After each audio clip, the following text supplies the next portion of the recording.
रस भरी खस्ता मावा कचौरी बिना फटे एकदम गुब्बारे की तरह फूली फूली हुई। ये इतने टेस्टी लगते हैं कि अगर आपने इसे एक बार खा लिया तो बार बार खाएंगे। बच्चे हो या बड़े हो सभी को बहुत पसंद आएगी। इस टेस्टी मिठाई को बनाने के लिए सबसे पहले हम मैदा लेंगे। मैदा मैंने यहाँ पर 400 ग्राम के करीब लिया है। अब इसमें एक चुटकी नमक डालकर मैदा में इसे सबसे पहले अच्छे से मिक्स कर लेंगे। उसके बाद मोइन के लिए घी लेंगे, तो घी ये 90 से 100 ग्राम के करीब है।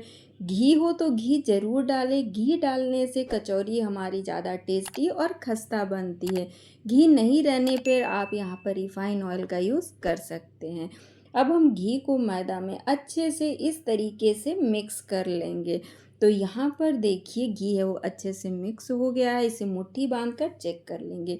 जब मैदा का इस तरीके से मुट्ठी बंध रहा हो ना और ये फैल नहीं रहा हो मुट्ठी खोलने पर, इसका मतलब है कि मोयन हमारा एकदम परफेक्ट पड़ा है। अब हम मैदा में पानी डालकर ना इसे अच्छे से गूंथ लेंगे। तो इसका डो हमें हार्ड नहीं बनाना है, एकदम सॉफ्ट बनाना है। जैसे हम रोटी के लिए आटा गूंथते हैं ना एकदम सॉफ्ट, उसी तरीके से इसका डो भी हमें एकदम सॉफ्ट बनाना है कचौरी के लिए। अगर आप हार्ड डो बनाएंगे ना तो कचौरियाँ जब तलेंगे तो तेल में फटने लगती है। तो एकदम धीरे धीरे करके इसमें पानी डालते जाए और इसे अच्छे से गूंथ ले इस तरीके से। तो यहाँ पर देखिए ऐसा ही सॉफ्ट डो हमें तैयार करना है कचौरियों के लिए। ये देखिए इतना ही सॉफ्ट। अब इसे हम ढक कर थोड़ी देर रेस्ट के लिए छोड़ देंगे, तब तक आगे की तैयारी करेंगे। अब हम गैस ऑन करके एक पैन में मावा डाल देंगे। तो ये घर पर मैंने मावा बनाया हुआ, एक दिन पहले ही इस मावा को बनाकर मैंने फ्रिज में रख दिया था। आप चाहे तो रेडीमेड मावा का भी यूज़ कर सकते हैं। तो ये 200 ग्राम के करीब मावा है। तो मावा को पहले हम हल्का सा गर्म कर लेंगे जिससे कि ये सॉफ्ट हो जाएगा। उसके बाद इसमें 2 से 3 छोटा चम्मच चीनी डाल देंगे, ज़्यादा नहीं डालेंगे। उसके बाद इसमें कुछ ड्राई फ्रूट्स डाल देंगे जो आपको पसंद हो। तो मैंने यहाँ पर बादाम और काजू को बारीक चॉप करके डाला। आप चाहे तो मिक्सर ग्राइंडर में हल्का सा दरदरा चलाकर डाल सकते हैं।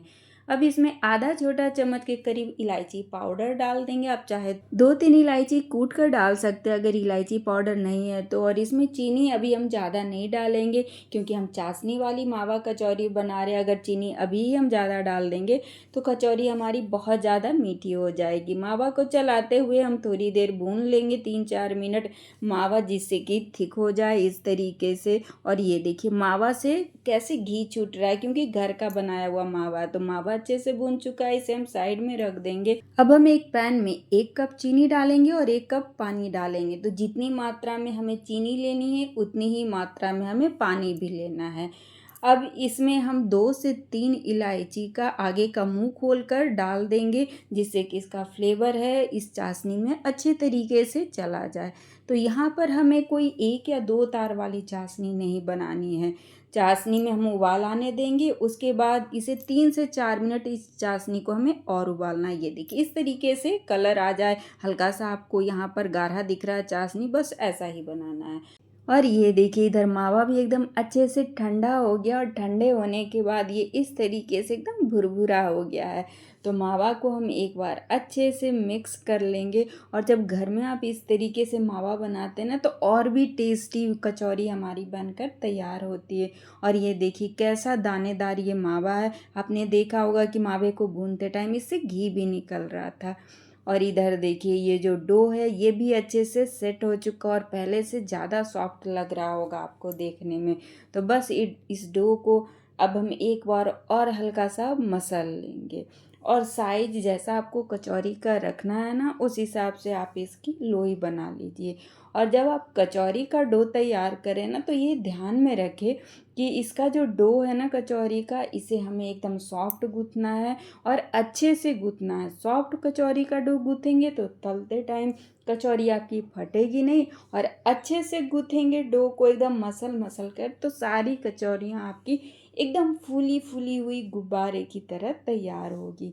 तो बस डो की लोई बना लेंगे और इसे इस तरीके से हम फैला लेंगे। साइड साइड में उंगलियों से अंगूठों से घुमाते हुए पतला करते जाएंगे इसे और बीच में हल्का सा मोटा ही रखेंगे।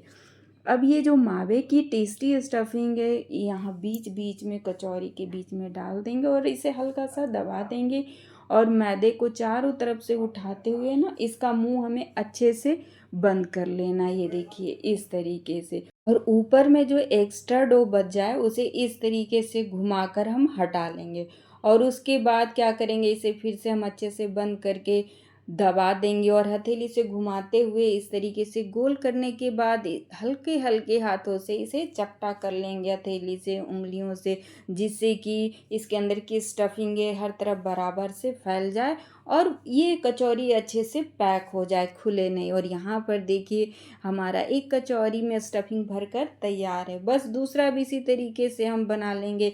उंगलियों से इसे साइड साइड से घुमाते हुए पतला करते जाएंगे, बीच में हल्का सा मोटा रखेंगे। उसके बाद स्टफिंग भरकर इसे क्या करेंगे कि अच्छे से पैक कर लेंगे और हल्के हल्के हाथों से दबाते हुए हम कचौरी को फैला लेंगे, जिससे कि अंदर की स्टफिंग भी अच्छे से फैल जाए। और एक बार में पहली बैच में जितना आपको कचौरियों को तलना है ना, उतने में स्टफिंग भरकर आप तैयार कर ले और उसके बाद तलते तलते हुए बाकी कचौरियों में स्टफिंग भर लें। और जब हम कचौरियों को तेल में डालें ना, तो तेल एकदम हल्का गर्म होना चाहिए। कचौरी को जब आप डालें तो इस तरीके से एकदम हल्के हल्के से बबल्स आने चाहिए। और गैस का फ्लेम एकदम से लो मीडियम रखें या फिर एकदम ही लो रखें। और कचौरियों को डालने के बाद थोड़ी देर ऐसे ही छोड़ दें। थोड़ी देर के बाद आप देखेंगे इस तरीके से ना कचौरी तेल के ऊपर अपने आप आने लगेगी। जब कचौरियाँ इस तरीके से तेल के ऊपर आ जाए ना, आने लगे, तब इन्हें एक एक करके पलट लीजिए और गैस का फ्लेम एकदम लो या लो मीडियम रखें। अगर आपकी कढ़ाई है वो एकदम पतली है तो एकदम ही लो रखिए गैस का फ्लेम। अगर एकदम मोटे तले वाली कढ़ाई है तो लो मीडियम आप रखें। कचौरियों को इसी तरीके से कम गर्म तेल में डालना है और लो टू लो मीडियम के बीच में आपको इसे तलना है, जिससे कि कचौरी आपकी अंदर से अच्छे से तल जाए। और जब आप कचौरियों को इस तरीके से तलेंगे और इन सारी बातों का ध्यान रखेंगे तलते समय, तो ये कचौरियाँ बिल्कुल भी सॉफ्ट नहीं बनेगी। और जितने दिन तक आप इन कचौरियों को रखेंगे ना, उतने दिन तक ये ऐसी ही फूली फूली हुई रहेगी। और जब आप पहला बैच निकाल लें तो गैस का फ्लेम ऑफ कर दे, तेल ठंडा कर लें, उसके बाद ही आप दूसरा बैच डालें, क्योंकि कचौरियाँ हमें एकदम कम गर्म तेल में डालना है। तो आप इन बातों का ध्यान ज़रूर रखें कचौरियों को तलते टाइम। और यहाँ पर देखिए सारी कचौरियाँ हमारी अच्छे से फूल चुकी है, एक भी कचौरी नहीं फटी है। तो बस इसी तरीके से हमें इन्हें अलटते पलटते हुए अच्छे से तल लेना है, इस तरीके से ब्राउन कलर आने तक। ये देखिए तो ये कचौरियाँ अच्छे से तल चुकी है और एकदम खस्ता बनकर तैयार होती है।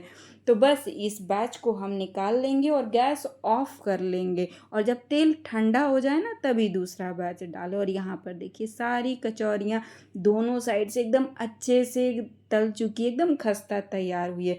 तो यहाँ पर देखिए तेल को मैंने ठंडा कर लिया था गैस को ऑफ करने के बाद, और उसके बाद मैंने दूसरा बैच डाला है। तो जैसे हमने पहला बैच तला है ना, जिन बातों का ध्यान रखा, उसी तरीके से हम दूसरा बैच भी तल लेंगे कचौरियों का। सारी कचौरियों को इसी तरीके से अच्छे से तल लेंगे। अब चाहे तो आप इन कचौरियों को अच्छे से ठंडा करने के बाद एयर टाइट डब्बे में बंद करके रख दीजिए। ये कचौरियाँ एकदम ऐसे ही फूली फूली हुई रहेगी। और जब भी आपको खाना हो, जितना खाना हो, उस हिसाब से आप कचौरियों को बीच से इस तरीके से तोड़ लीजिए और एक प्लेट में रखने के बाद इसके ऊपर चाशनी डाल दें। अंदर बाहर जितनी मर्जी हो चाशनी डालकर आराम से मज़े में खाए, बहुत ही टेस्टी लगती है। और ये देखिए कितनी खस्ता कचौरी एकदम बनकर तैयार हुई, एकदम ही चूर चूर ये कचौरी हो गई है। तो ये हमारी टेस्टी रस भरी कचौरी बनकर तैयार है। तो आप कोई त्योहार में या फिर जब भी मन करे आप इसे बनाकर खा सकते हैं। तो फिर देर किस बात की, आप भी बनाएं, खाएं, एंजॉय करें। मिलते हैं नेक्स्ट रेसिपी के साथ।